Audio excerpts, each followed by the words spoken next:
Hello, Fair Maiden, and welcome now to Shout Out Wednesday. Post a comment or ask a question at soulgarden.tv in the Virgo viewing room. I'll do my best to shout back and answer your question 1 week later. Well, looks like it is sunny and social today for the Virgins of the Zodiac. The moon is still in Cancer, putting emotional focus on your social status.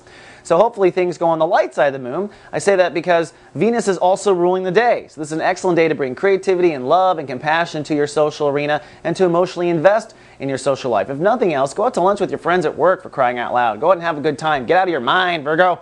Now, zipping around in the sun, we're in Chapter 1 of Sun in Gemini. Like I said, Venus is ruling the day. And like I always say, Chapter 1 is about what's not working.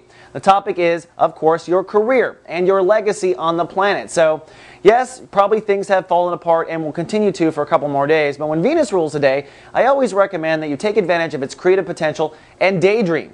Use your imagination. Today's a great day. If you find yourself not liking your job, you find yourself not liking your path, well, use your imagination. What do you want, Virgo? What would you like to see? That imagination will lift you up and out of the situation.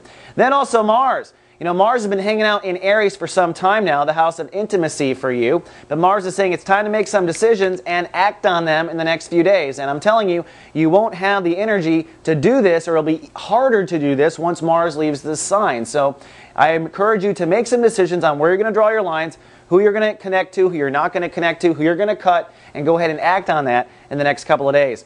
Then finally, for our shout out goes to Charmed, who tells us that her career is doing super well. She's really happy and content with her career. What do you focus on if your career is doing well and you're in a career transit? Good question, Charm. Well, you know, it's not just career, it's legacy. What are you leaving behind on the planet? Those are your children. That is a book that you write. That is things you do beyond just your career. We do say career because that's mostly where we do our legacy, but it's also things like my grandma was this cross-stitcher, crazy cross-stitcher, and she left behind all this beautiful artwork for us. It's what you leave behind for people to remember you by, so maybe focus on that this transit since career is going so well for you. All right, that's all we have for Shout Out Wednesday. See you folks tomorrow with more Mercury retrograde. Live, love, be.